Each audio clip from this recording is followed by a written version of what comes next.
Welcome to the fourth day of the Financial Statement Fraud series. My name is Peter Easton. I teach a course at Mendoza on financial, I'm making sure I'm unmuted. Can hear you, Peter. Okay, thanks. On financial statement analysis and valuation. This series is a key part of the course. Thank you for taking part in the series. Having visitors to our universities, even in this virtual setting, greatly enhances the experience for the students. Our speaker today is Sean Berry, who is the acting United States Attorney for the Northern District of Iowa, where he has served for 22 years. Sean has prosecuted numerous complex cases involving securities fraud, insider trading, and public corruption. During his distinguished career, Sean has received numerous awards for superior performance associated with high-profile convictions.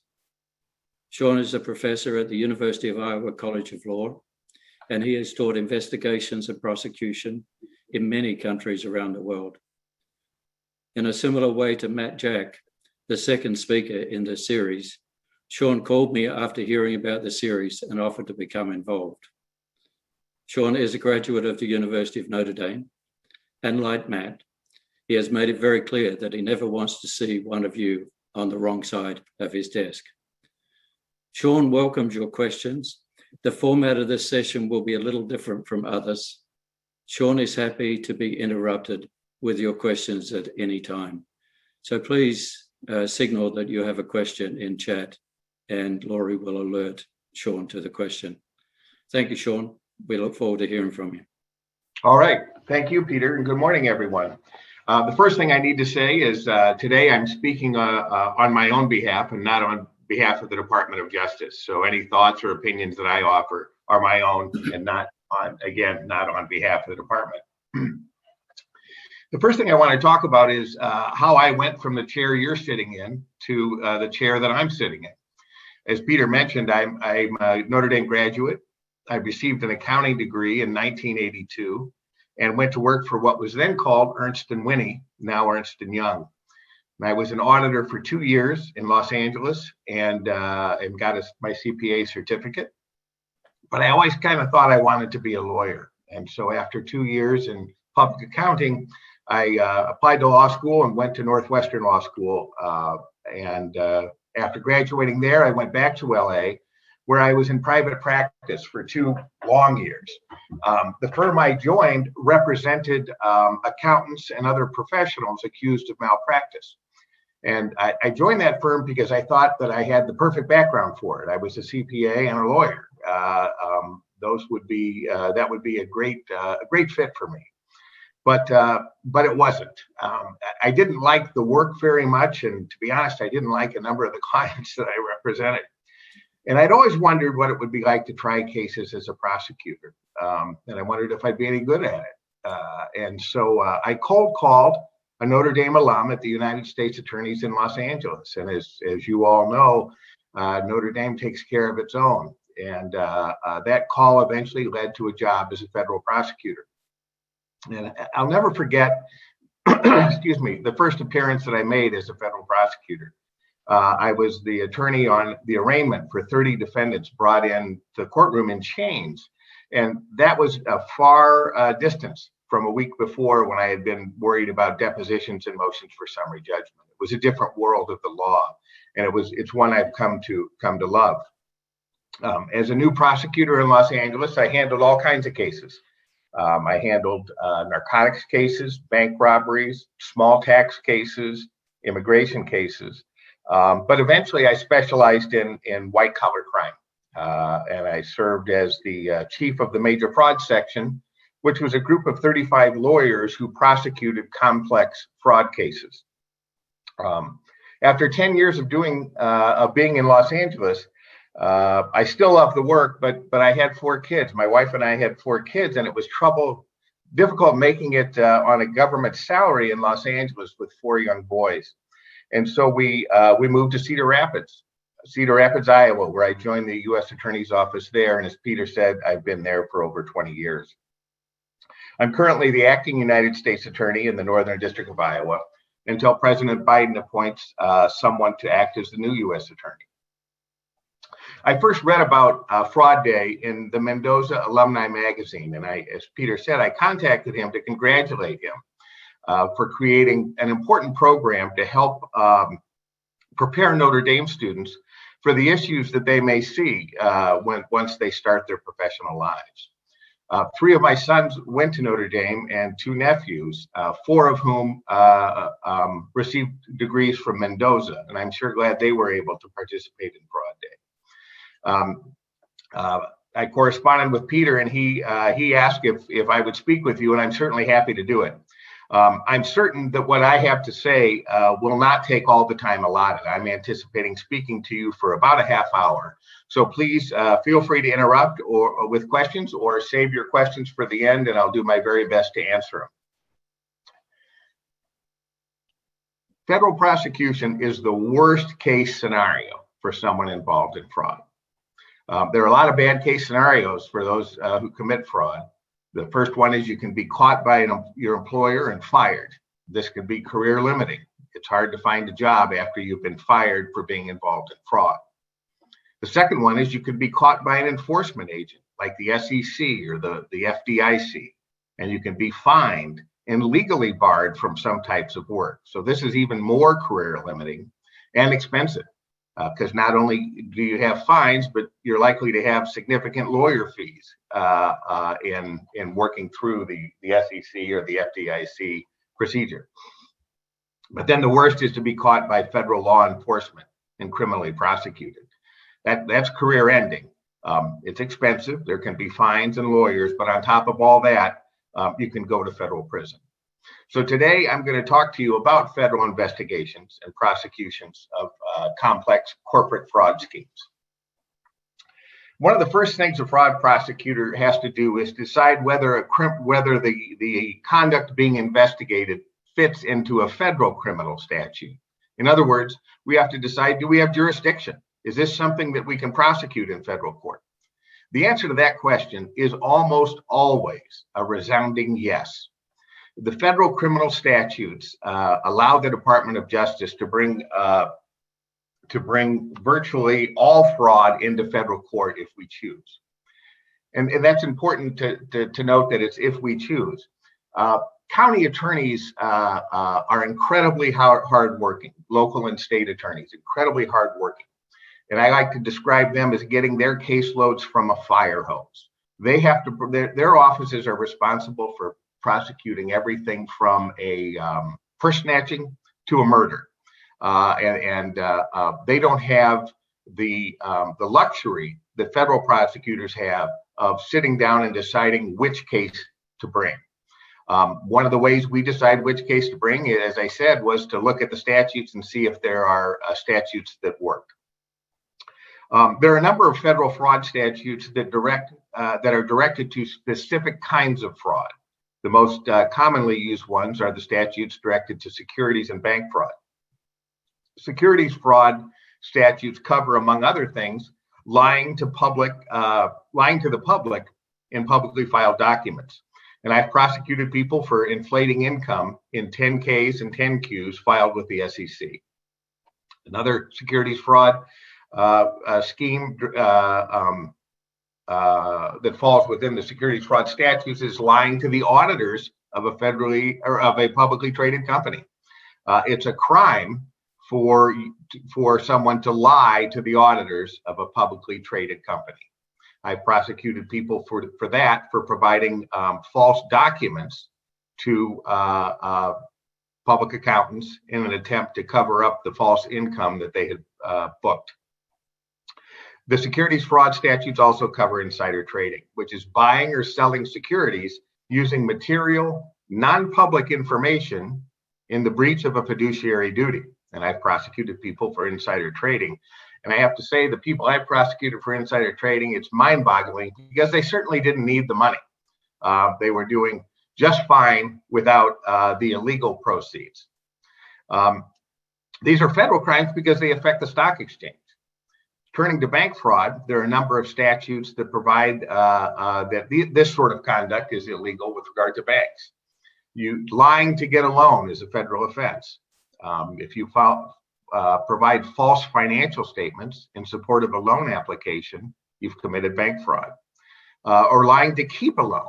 Oftentimes, once a company or corporation has financing from a bank, they have an obligation to provide periodic financial statements so that the bank can make sure that the loan is still safe.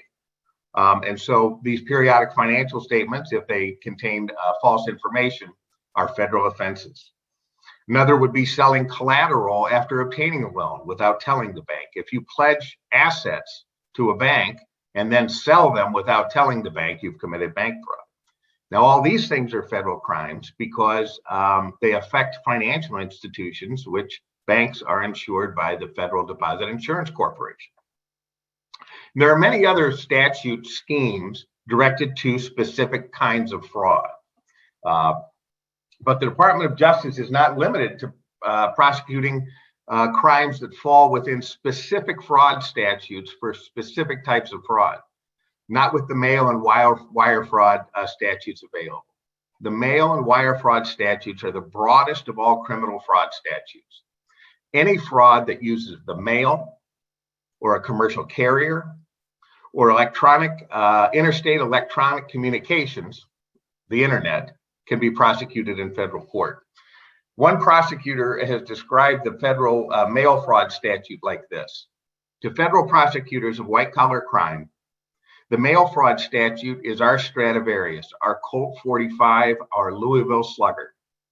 It's our Cuisinart, our true love. We may flirt with RICO, show off with the securities fraud statutes, call the conspiracy law darling, but we always come home to the virtues of the mail fraud statute with its simplicity, its adaptability, and its comfortable familiarity. An example of using the mail fraud statute to bring a fraud into federal court is a case that I prosecuted.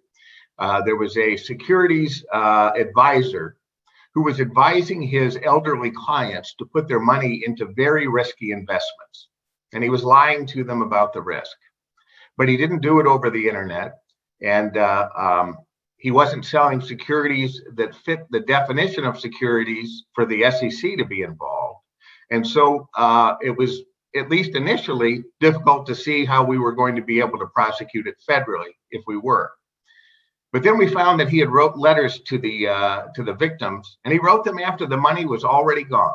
He wrote letters, not apologizing, he wrote letters assuring them that their investments were safe when they weren't. He assured them that they would get their money back when there was no way that they would. And so we were able to prosecute him for mail fraud based upon these lulling letters that he sent after the money had already been taken and after the money was already gone. That's an example of how broad the mail fraud statutes reach can be. And then obviously the wire fraud statute involving the internet is incredibly broad. That defendant got 10 years in prison for his conduct. So when we've all heard the phrase, don't make a federal case out of it. Well, when it comes to fraud, using a wide variety of fraud statutes, especially the mail and wire fraud statutes, that's exactly what the Department of Justice can do. Any significant fraud can be investigated and charged under a federal statute. So let's talk about, once we've decided that we have the statutes that we can use to prosecute particular fraudulent conduct, let's talk about how federal criminal investigations go. They can start in a number of ways. The conduct can be referred to the U.S. Attorney's Office by law enforcement. The FBI may call us and describe criminal conduct that they've begun investigating and that we join the investigation. They can be referred by civil enforcement agencies like the SEC, like Matt Jock, or the FDIC, or they can be referred by state or local prosecutors who think that particularly complex frauds might be better prosecuted in federal court. Or they can be started when a prosecutor just happens to read about them in the newspaper.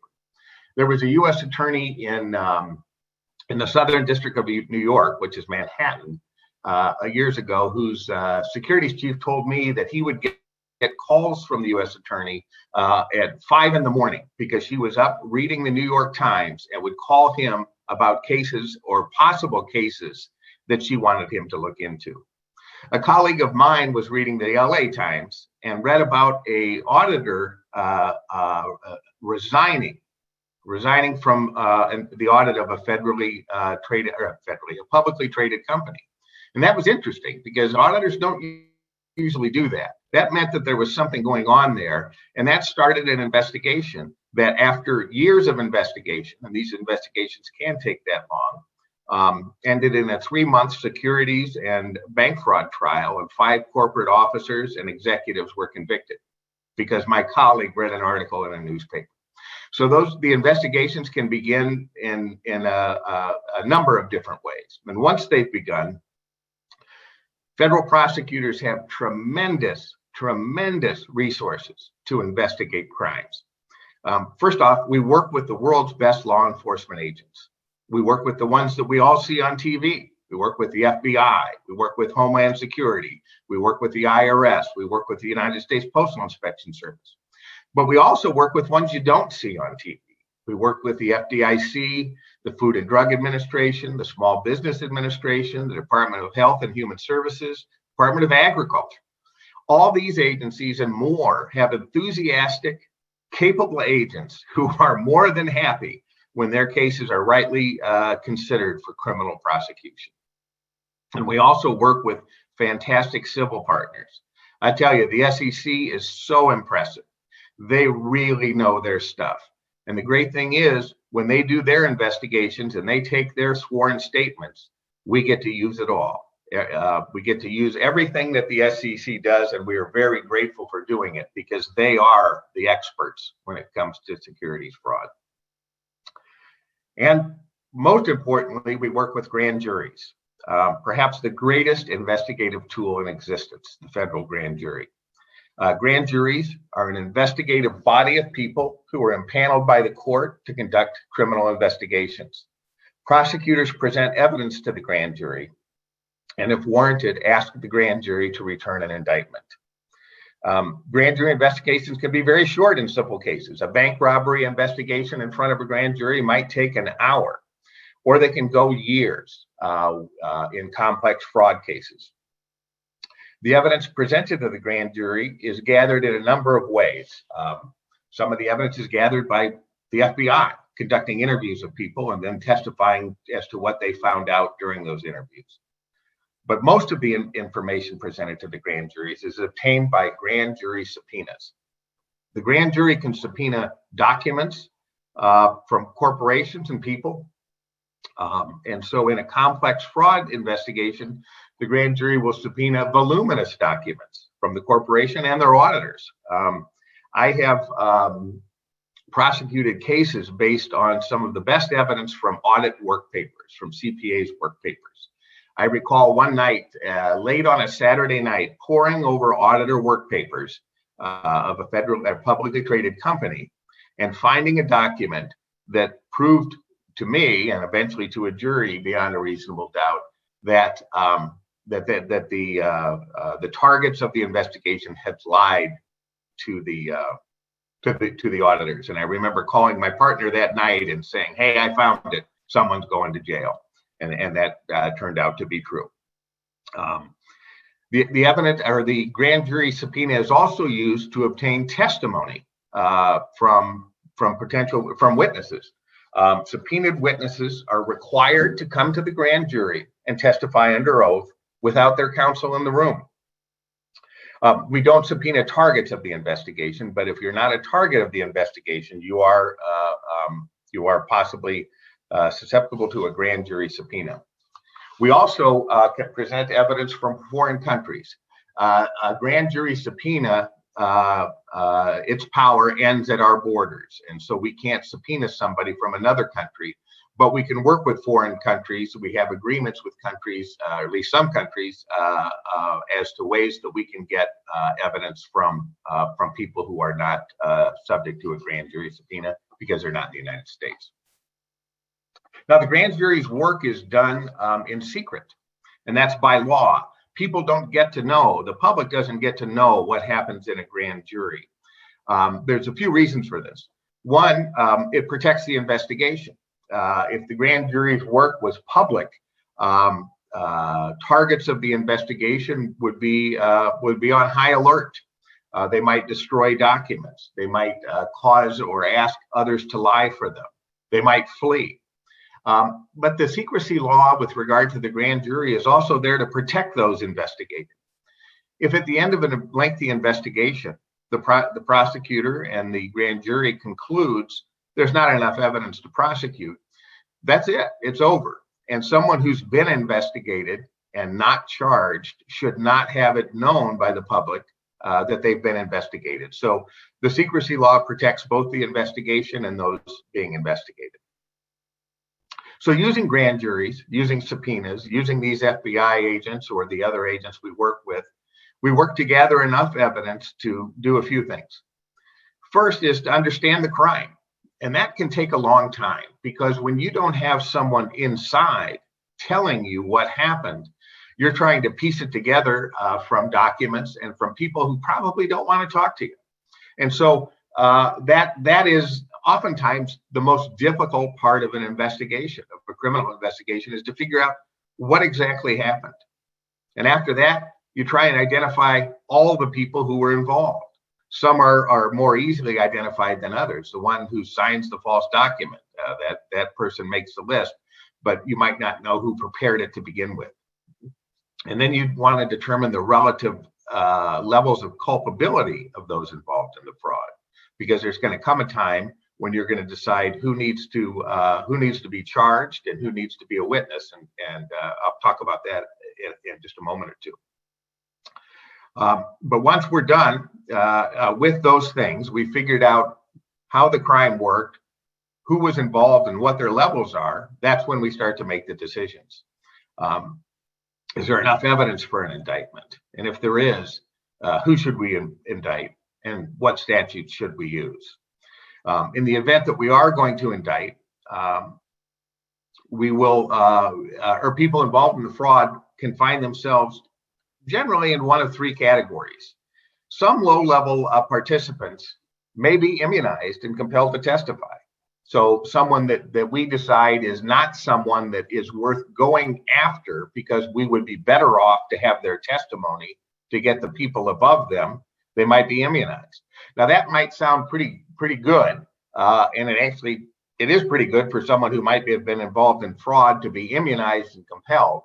But bear in mind, they end up testifying publicly about the things that they did. And that can be very career limiting, and it can be a very hard thing to do, to testify publicly that you've been involved in a fraud.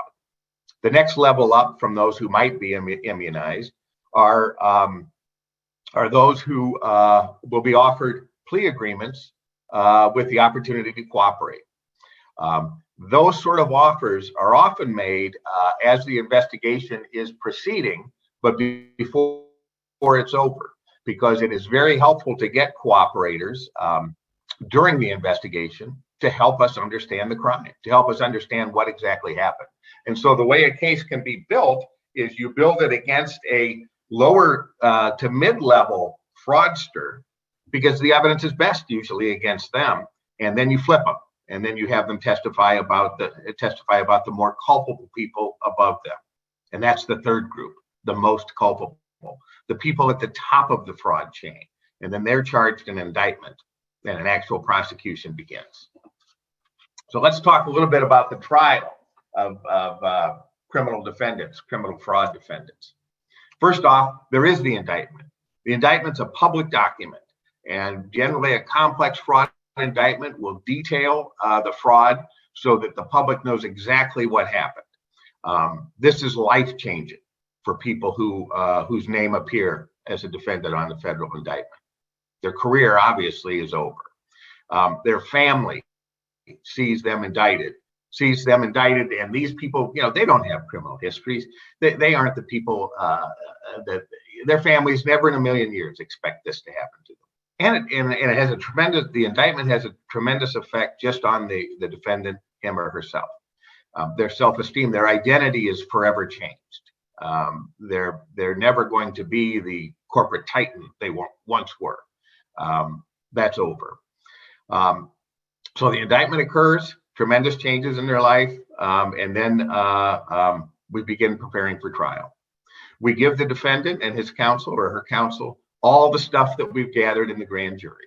We give them the testimony of the witnesses, the documents we've got from the corporation, from the auditor, from anyone else that we have. And it's a long process of going through the discovery. There's a lot of pretrial litigation in complex fraud cases, and this is expensive for the defendants. They challenge the indictment. They challenge the admissibility of certain evidence.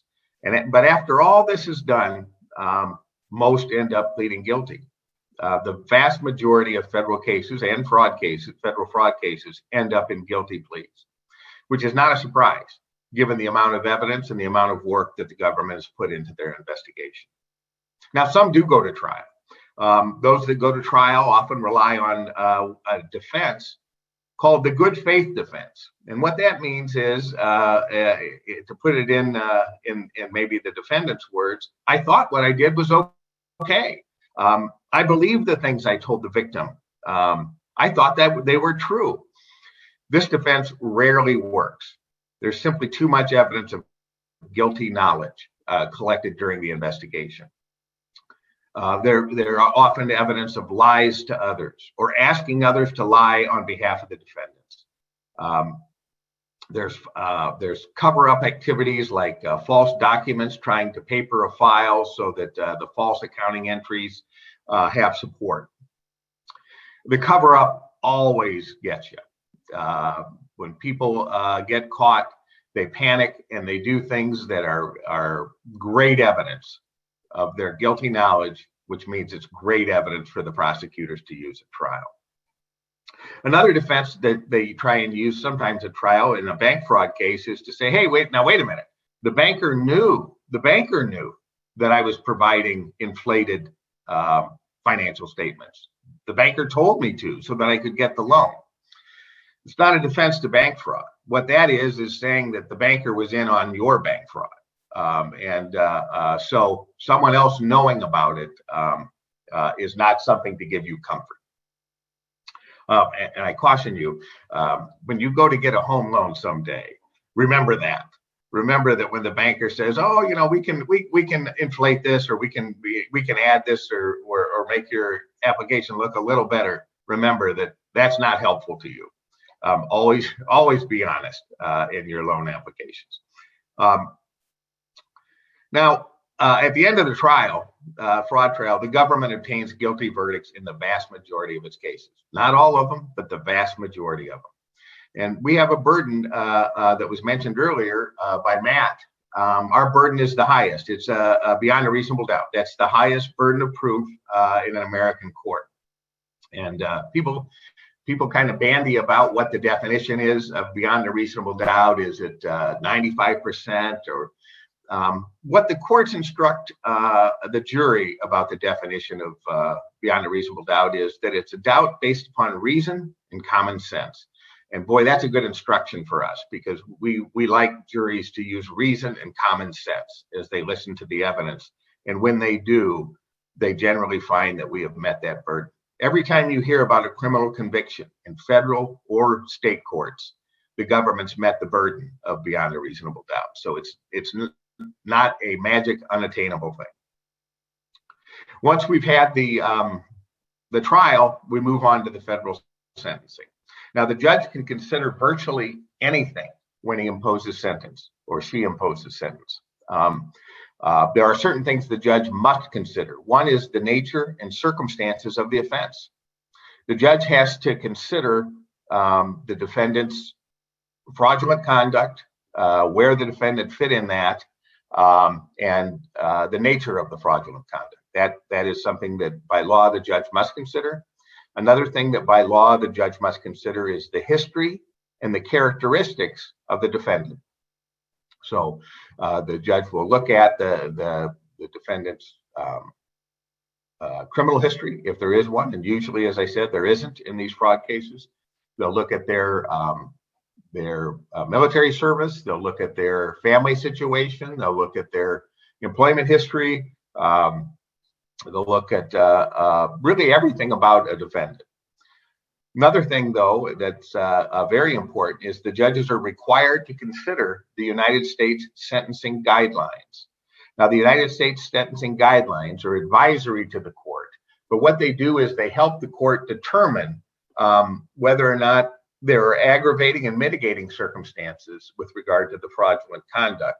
And these factors drive the guidelines, which drive the sentences to the extent that the judges follow the advisory guidelines. And I'd like to talk about a few of those things that fall within the advisory guidelines. One, the role in the offense is something that the court considers under the guidelines. Now, that can be aggravating or mitigating. The people at the top of the fraud chain, serving in a high role within the fraud, directing others, that's an aggravating factor and will lead to a higher sentence. Now, someone at the bottom of the fraud, someone who is just following orders, may find their sentence to be mitigated, to be less than the person above them. And that makes sense. The amount of loss or intended loss is something the guidelines direct the court to consider. A $300 million fraud should have a more substantial sentence than a $10,000 fraud. Now, what's interesting is the amount of loss. I said the amount of loss or intended loss. Sometimes frauds are caught before fruition or before complete fruition. And so if that happens and losses are averted simply because the government caught up to the fraudsters too soon, the court can consider what the intended loss was in deciding the guideline range. Obstruction of justice is another thing that the guidelines deal with. Lying to the law enforcement officers, or asking others to lie to the law enforcement officers, or destroying evidence, or committing or hiding documents, or committing perjury at trial. All these things can be obstruction of justice, which increases the guideline recommendation to the judge. Something that can decrease it is acceptance of responsibility. If someone pleads guilty, if someone works to make the victims whole before being sentenced, these are evidence of acceptance of responsibility and can lead to a lighter sentence for the defendants. Cooperation. The defendants who cooperate in these complex fraud cases also can receive a benefit for that cooperation. The benefit comes from a recommendation from the government to a lighter sentence based upon the cooperation. In federal court, when the sentence is imposed, it's interesting to note that you serve 85% of the sentence you get. I mentioned earlier a fraud defendant received a 10-year sentence. That means generally he will serve at least 8.5 years. Oftentimes we hear on the news or read in the paper about sentences that are 20 years, but people will only serve 3. These are different sort of sentencing schemes in different state and local governments. Federal government, you generally should expect to serve 85% of the sentence you get. And the reason why it's 85 instead of 100 is that 15% is a possible time off for good time. And the reason for that is just to give prisoners incentives to behave. If there was no incentive to behave, it would make corrections officers' jobs a lot more difficult. So it's just a matter of doing business. Anyway, you hear commentary, you read things about federal sentences or fraud sentences in general, whether federal or not, that they aren't high enough, that white collar people get off easy. Whether true or not, I don't have an opinion I would share, but whether true or not, remember the sentences are impactful, even if they're not 20 years. A 10-year sentence or a 5-year sentence, a 1-year sentence is impactful. Imagine yourself being away from your family for 1 year or 5 years or 10 years. Imagine if you have a younger sibling, the change in that sibling in 5 years. You know, you might miss a sibling's high school years, or someday when you have kids, to picture that. So these sentences they are tremendously impactful, and I am mindful of that in every case that I prosecute. So that ends the case, the sentencing. And so I'd like to talk now about the participants of fraud and the harm that they cause. Most of these corporate fraud participants, they're not professional criminals in the traditional sense of the word.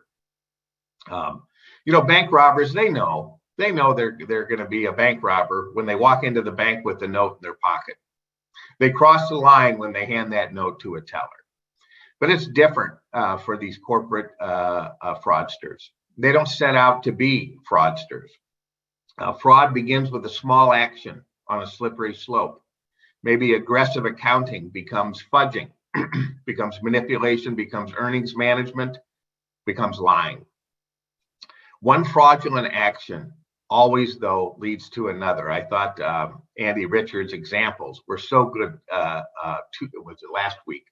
About how when you make one lie, you have to react to it. I had a case where we had two companies where one booked income, two related companies. One was a public company, one was not.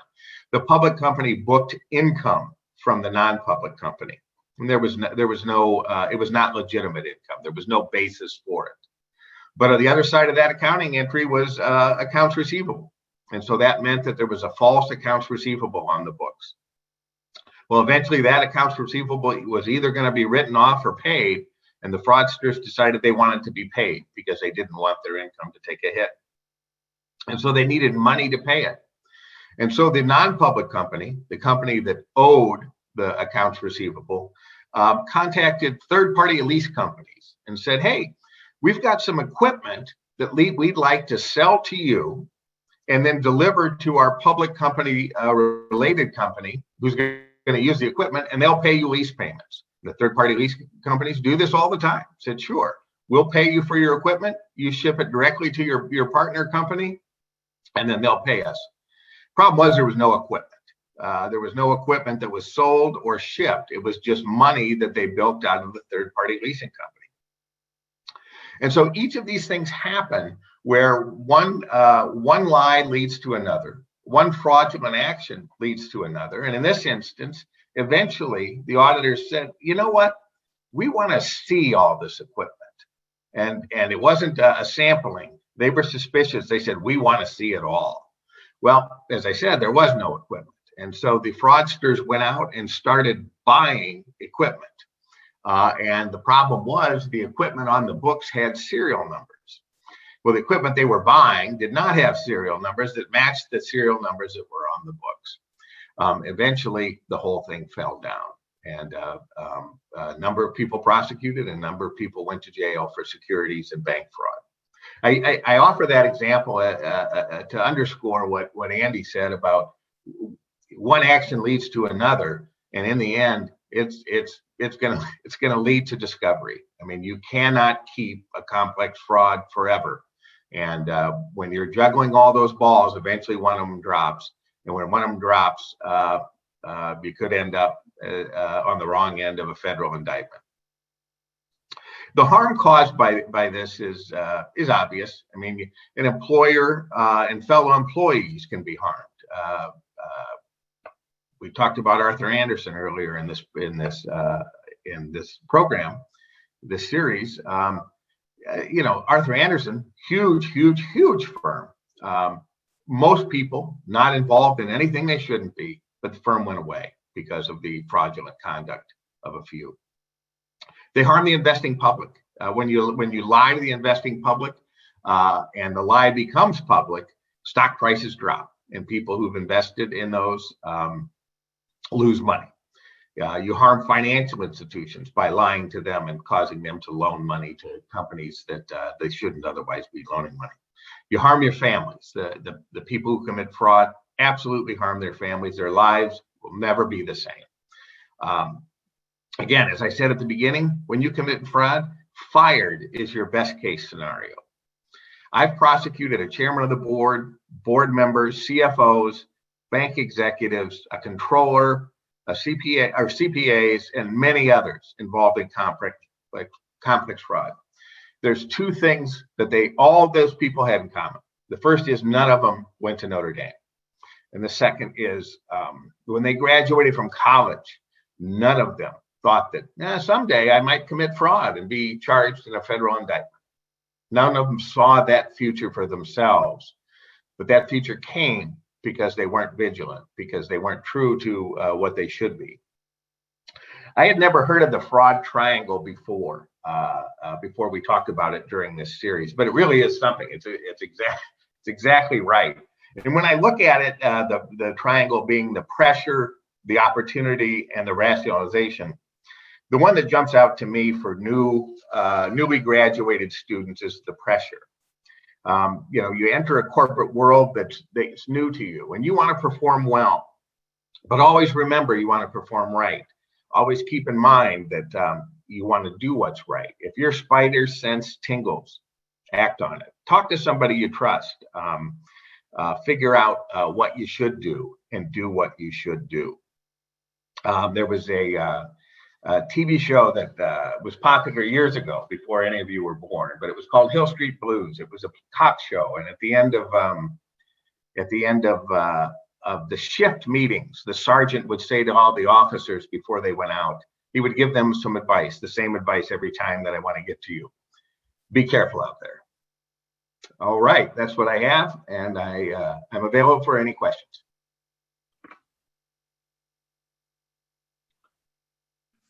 Hi, Sean. Thanks for presenting today. I do have one question to open off. Yeah. So this is kind of a question that I think I know the answer to, but I kind of just wanted to hear your take on it. So is there ever a scenario in which there is a fraud committed, but it's not prosecuted at any kind of level? So essentially, I'm just asking, has there ever been a fraud that is like too small to invest resources into and pursue? Maybe not at the federal level, but even at like you said, the state or like local level? Well, you know what jumps to mind is someone writing a bad check is a fraud, right? So you write $100 bad check. That might be something that doesn't end up with a prosecution just because of the resources that it would take, and those resources could be better spent elsewhere. So yes, I think definitely there are frauds that are not prosecuted because they don't have the impact that warrant the resources. Great, thank you, Sean. Yep. Hi, Sean. Thank you for coming out. I just had a quick question on COVID and how everything's kind of been impacted by it. And I was just wondering, how do you expect COVID will influence fraud in different industries? And how has the way you conducted work, how has that been impacted by COVID? Well, I can answer the second part pretty easily. We're working from home, which I never in a million years thought could work for prosecutors, but it is. It's everyone's finding out that they can do things in a different way, and we are still incredibly productive as a department and as a U.S. Attorney's Office.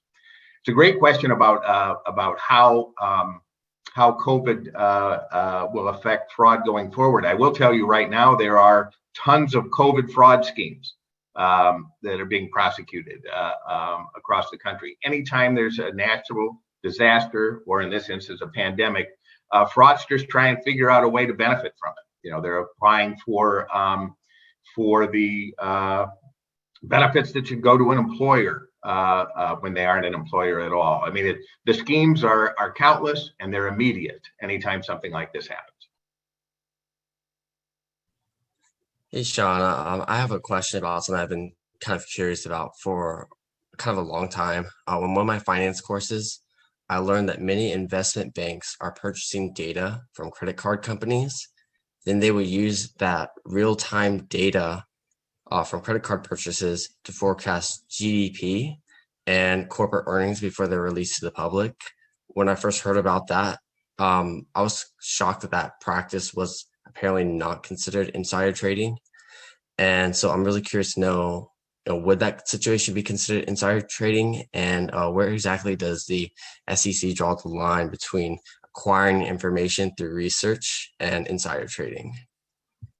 That's at the start of my talk today, I said that I'm just speaking on behalf of myself. That's a question that's would be more directed at the SEC or someone who was speaking on behalf of the department. So I have to say I'm not comfortable talking about that, Grant, but sorry about that, but it's a good I question. appreciate it. Thank you. Hi, Sean. My question was about, you talked about the sentencing on intended fraud. I was just wondering, how do you come up with that, or how's that measured? And is this something that can ever go back to trial? Maybe the defense feels like this was unfair or unjust in how they decided.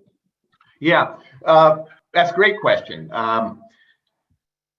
Intended fraud can be proven a number of ways. And ultimately at sentencing, a judge doesn't have to determine intended fraud exactly. The judge just has to come up with a reasonable estimate. And so that's what a judge will do.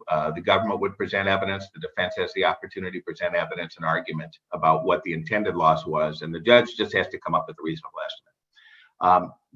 The thing about sentencing, though, is that is not part of the trial. The trial ends when the verdict's returned by the jury. The sentencing is a separate proceeding. And so the government at sentencing doesn't have the burden beyond a reasonable doubt anymore. The sentencing burden of proof is by a preponderance. And a preponderance is more likely than not. So if you were to quantify that, it's 51%. So if the defendant believes that a judge has decided things wrongly at sentencing, the defendant's recourse is to appeal to the Federal Court of Appeals. And then the Court of Appeals will decide whether or not the judge's sentence was proper. Thank you. You bet. Hey, Sean. I'm sorry. Sorry. You mentioned that finding information in audit papers would indicate that the client is lying to the auditor. So how do you go about, like, what kind of information do you look for, and how do the auditors not find this before you guys do? Well, that's a good question. We have the grand jury subpoena, and so we're able to get records from the corporation that the auditor never got to see. And so what in that instance, what I was doing was comparing the records that the fraudsters had given to the auditors with other records. Records maybe from the corporation or maybe from a third party. And so in that instance, the records showed that the auditors were told one thing, whereas the records from a third party demonstrated that what the auditors told were false. Okay, thank you. So we get a lot more than the auditors, I guess is what I'm saying. So it was the auditors didn't miss it. It was it's just that we have more things to look at. Okay, thank you. Yep. Sorry, I have a question. You talked about the good faith defense and how that usually doesn't work, but have you ever seen, I'm curious to know if you've ever seen a situation where that has worked and like what that was like, if you can share it all.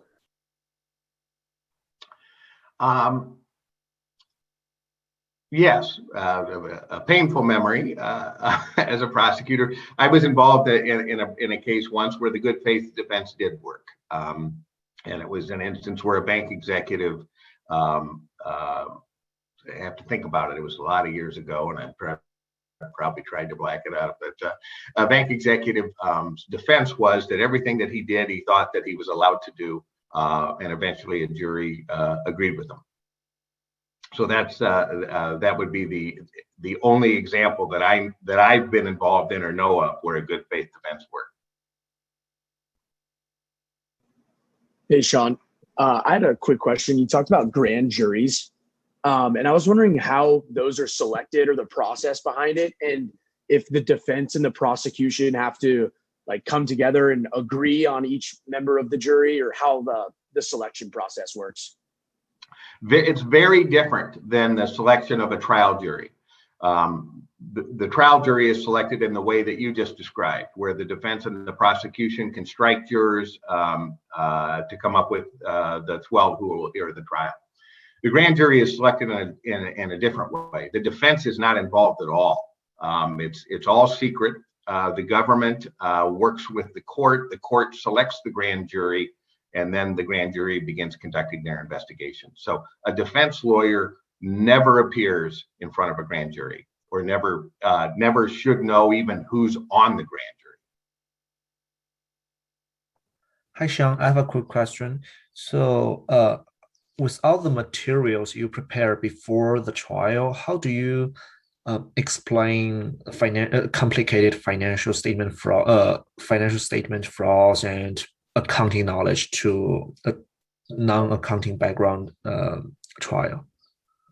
Yeah, that is a challenge. It's really a challenge when it is when you have something that's very complex and it involves accounting gap. It can be very difficult.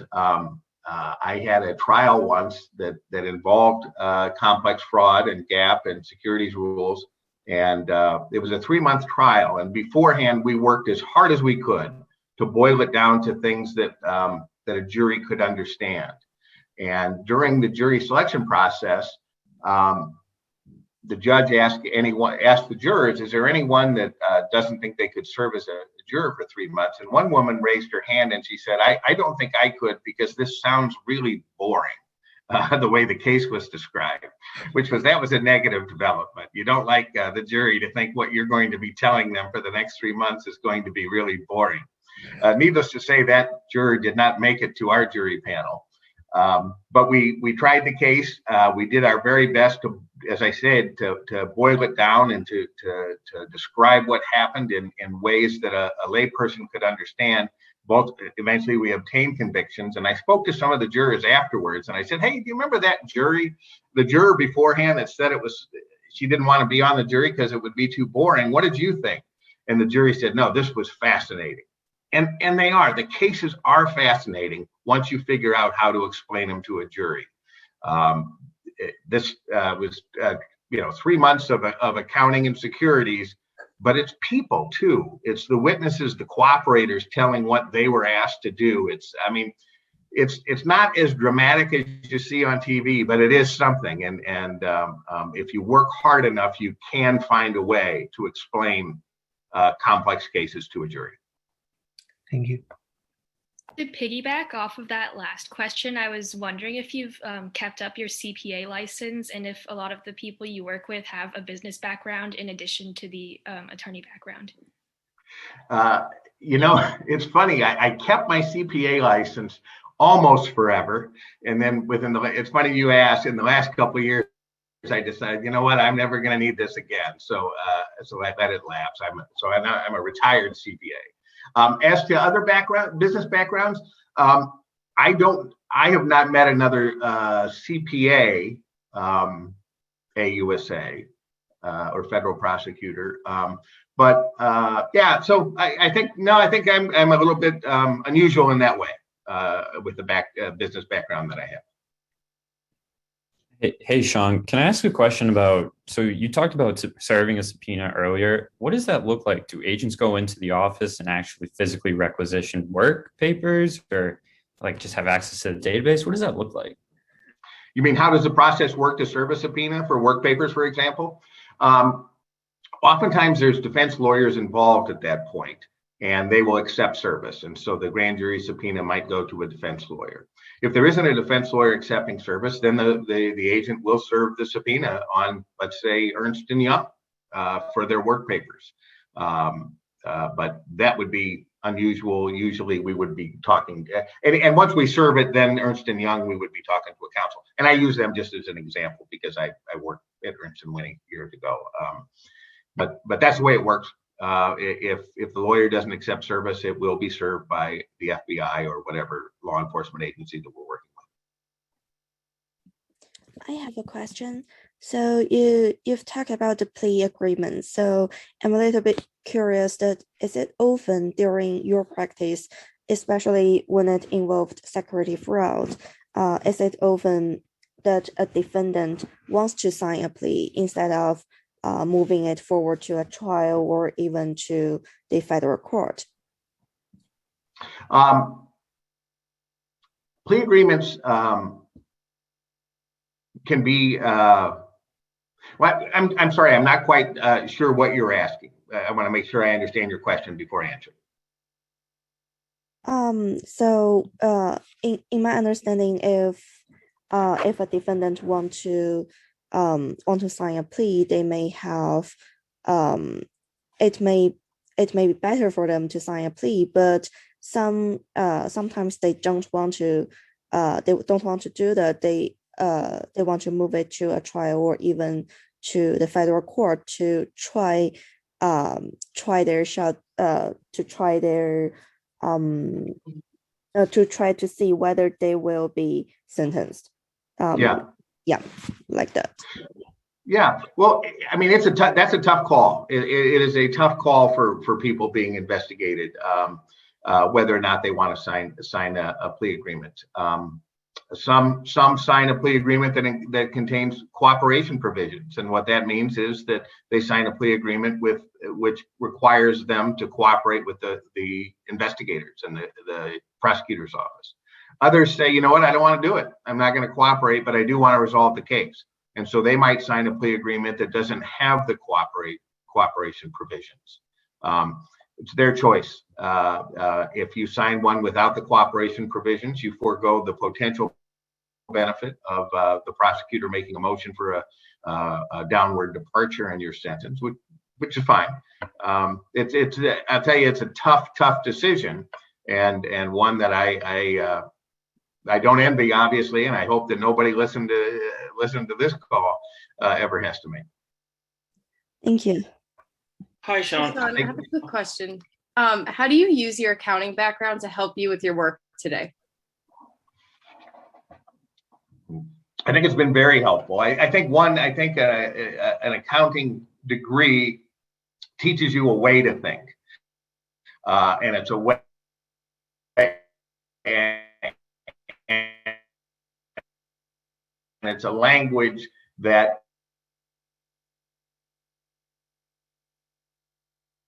in complex fraud cases, it's working with a great him coming in and saying, hey, we got a problem. Part of what we're saying they didn't disclose is right here in a footnote of the financial statements. And it was a related party income footnote. And he said, aren't we done? I mean, they disclosed this. And being an accountant, what I said is, look, they had to put that in a footnote if they wanted to book the income. That's why that footnote's there. What we're proving is the footnote's false. And so it eventually this attorney would have figured that out. But being an accountant and understanding how audits work and how audited financial statements should be read, that was very helpful to refocus what we were trying to do. I don't know if that answers your question, but it's an example. Thank you. Hi, Sean. I'm just curious about how long it takes to collect the evidence in order to start a prosecution case. Boy, it varies. It varies. The most complex ones really can be years. The investigation begins. You begin accumulating documents. As I say, one of the hardest things for prosecuting complex crime is complex fraud crime is figuring out what happened when you don't have a tour guide, you don't have somebody to explain it to you. Very hard, very hard. And so most complex investigations are going to take months or years. Thank you. Hey, Sean. I know you mentioned Arthur Anderson a little earlier. I was just curious, like around that time, obviously Sarbanes-Oxley was passed. So I was just curious how your job has changed in the cases that you've seen over that time, pre and post that era. Daniel, I don't, I guess I would say I don't personally, my caseload, I haven't seen a significant change. Nice to see you. Hi, Sean. I have a really quick question. What do you think are the most important aspects in becoming an effective prosecutor, and what do you think is the most difficult part of your job?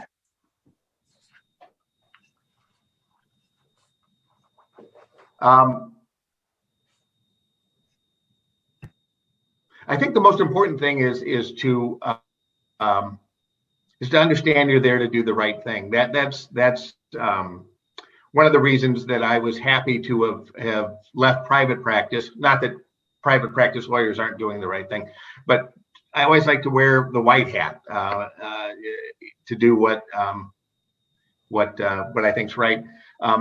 I've had friends leave the U.S. Attorney's Office and go become defense lawyers, and God bless them.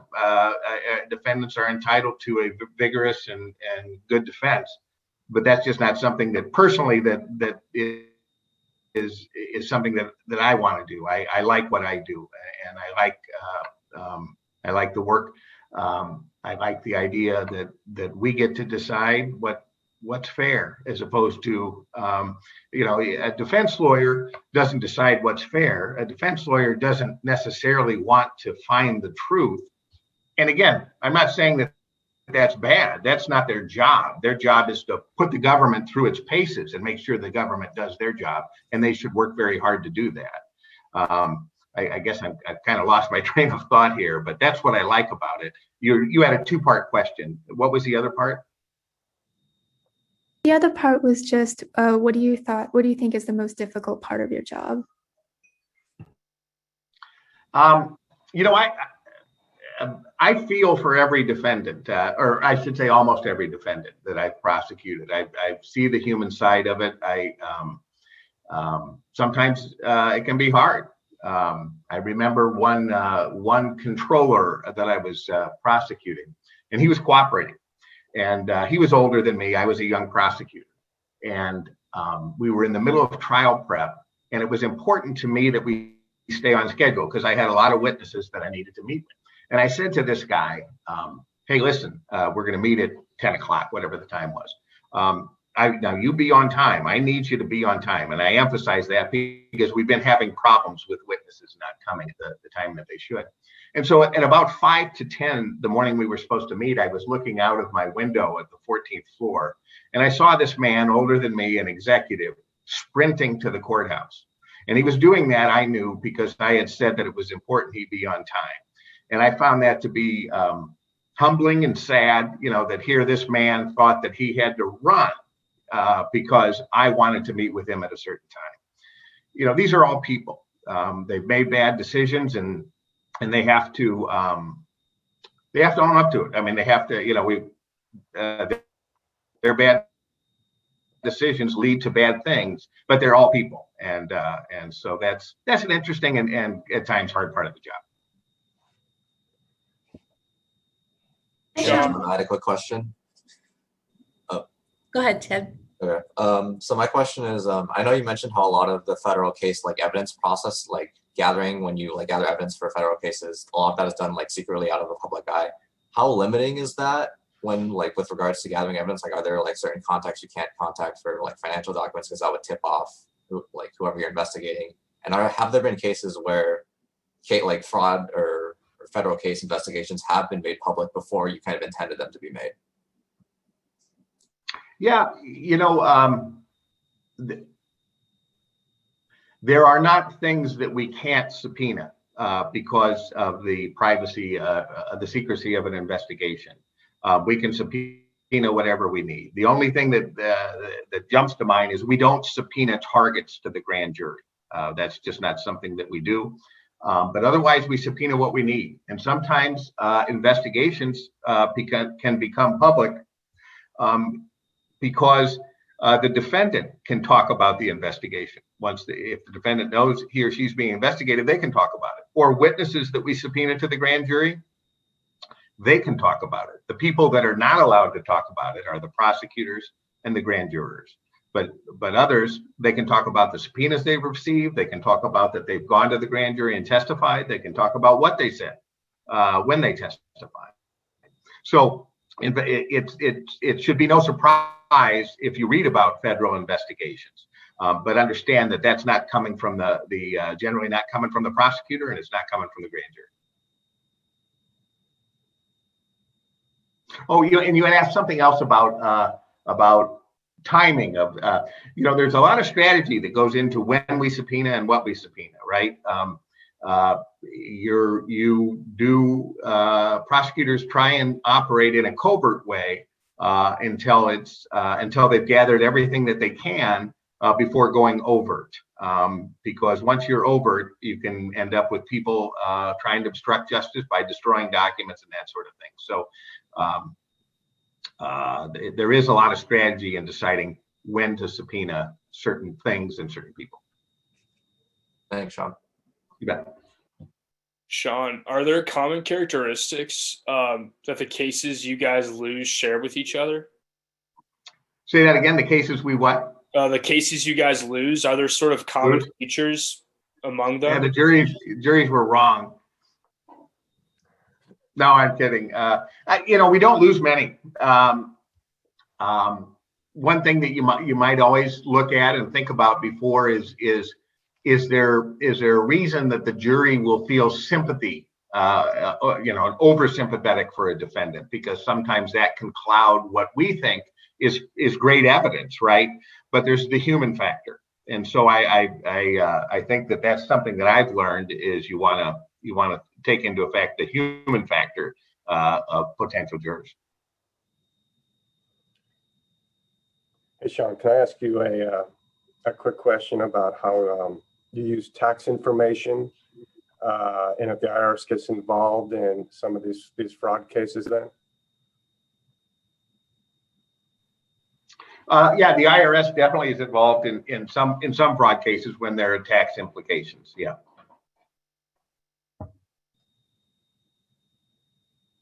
Hi, Sean. I had a question for you. I was just wondering what additional resources we could look into or other educational areas that we could find that would help us just kind of keep understanding how the Justice Department is looking into these cases, and then with COVID moving forward, any additional resources we could look into after this. Boy, Nicholas, I'm not. Nothing's jumping to mind. I'm sorry. I'll think about that, and if I think of anything, I'll let Peter know. Thank you. You bet. Hi, Sean. You spoke about when you're determining whether to bring forth a case, what you have to determine first whether you have federal jurisdiction or not. And I just wondered what other factors kind of go into those decision-making processes and what cases you're actually going to bring forward. Yeah. Well, one is, strength of evidence, the impact the case may bring, but the amount of loss, right, which goes to impact.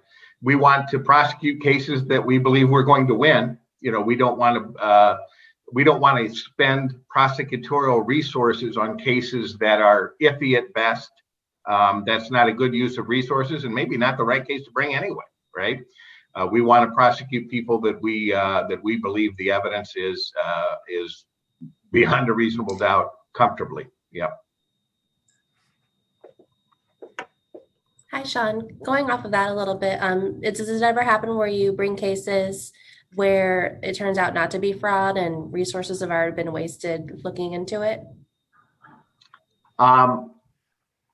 If we determine during the investigation it's not fraud, obviously we're over, we're done, right? We don't bring charges. I've had a case where I dismissed some counts in the middle of trial because I came to believe that I couldn't rely on one of the witnesses that I thought was reliable. So it's a constant evaluation, and things can change even during trial. Hi, Sean. What has been the most challenging thing you or your team have faced when working from home during the pandemic? I don't think it's prosecutor centric. I think it's what we all experience is we're not together. The collegiality, the working together, the discussing issues in the hallway, that's all kind of gone. I mean, we can do it in Zoom calls, but it's different than just walking out into the hallway and talking to another prosecutor about a particular factual or legal issue. So it's the same thing that we're all experiencing. Hi, Sean. I was just wondering, how often do your cases involve other countries? You mentioned that earlier, the subpoena ends at the US border, but sometimes you'll have some help from other countries. Yeah.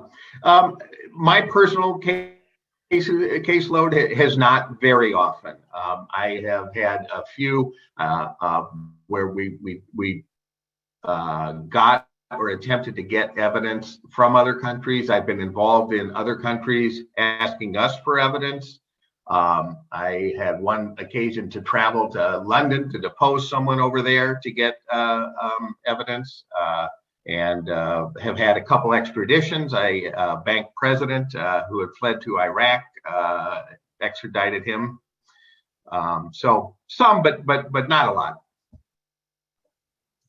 Hi, Sean. I had a quick question. You mentioned the sentence length and the impact that can have on someone. I was wondering if you had any opinion on like the difference in the United States or the similarities between the sentence time of like white collar crimes that you're dealing with and how they would stack up against other crimes, and like what if you think that the certain sentence times that a lot of white collar crimes get are justified?